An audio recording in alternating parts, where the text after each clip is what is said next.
ஜென்ம ஜென்மோ ஜென்மி ஸ்ரீச்சரண் ஸ்ரீ பாக்ய சாய். அனைவருக்கும் சாய் சுப நமஸ்காரங்கள்.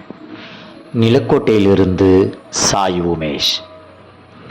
ஓம் ஸ்ரீ சத்குரு பகவான் பாட்டி சித்தரின் லீலாமிருதம் 32.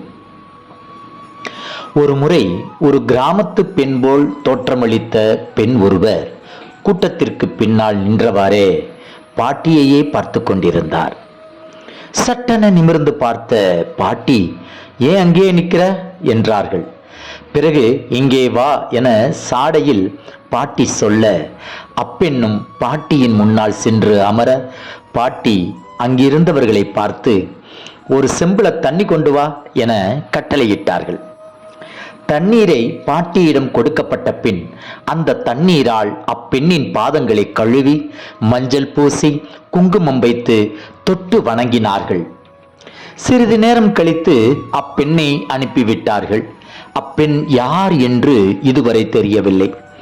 அந்த பெண்ணும் பாட்டியிடம் எதுவும் பேசவில்லை, பாட்டியும் அப்பெண்ணிடம் ஏதும் பேசவில்லை. நம் பகவான் பாட்டியின் நடவடிக்கைகளை நாம் உடனடியாக புரிந்து கொள்ள முடியாது. அந்த பெண்ணாக, கிராமத்து மனுஷியாக வந்தது யாராக இருக்கும்?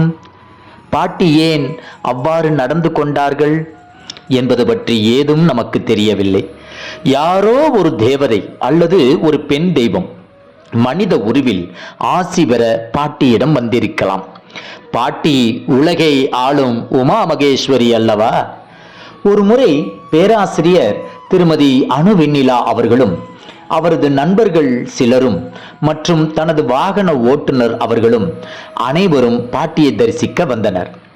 அச்சமயம் திருமதி அணு வெண்ணிலா அவர்கள் தன்னிடம் இருந்த ஸ்ரீ பூண்டி மகானின் புகைப்படத்தை நம் பகவான் பாட்டியிடம் கொடுக்க, பாட்டியோ அப்படத்தை திருப்பி திருப்பி பார்த்துவிட்டு, இவனை எனக்கு தெரியாதா, ரொம்ப நாளா ஒரே இடத்தில் உட்கார்ந்திருந்தானே என்று பூண்டி மகானை பற்றி பாட்டி கூறியுள்ளார்கள். திருவண்ணாமலை அருணாச்சலேஸ்வரர் திருக்கோவில் பிரசாதமாக விபூதியை பாட்டியிடம் இவர் கொடுக்க, பாட்டி அதை வாங்கி இவருக்கு நெற்றி பொட்டில் வைத்து ஆசி நல்கினார். மேலும் கை, கால், வயிறு என அனைத்து இடத்திலும் விபூதியை பூசி தடவி விட்டார் பாட்டி அவர்கள். சென்ற அத்துணை பேரும் ஒவ்வொருவராக பாட்டியிடம் சென்று ஆசி பெற்று ஊருக்கு செல்ல அனுமதி கேட்டு கிளம்பினர். அப்பொழுது திருமதி அணு வெண்ணிலா அவர்களின் வாகன ஓட்டுநர் முறை வரும் பொழுது வாகன ஓட்டி பாட்டியை பார்த்து, போயிட்டு வரேன் பாட்டி என அனுமதி கேட்க, அதற்கு பாட்டியோ, பார்த்து எல்லாத்தையும் பத்திரமா கூட்டிட்டு போடா என்று கூறி ஆசீர்வாதம் செய்தார்கள்.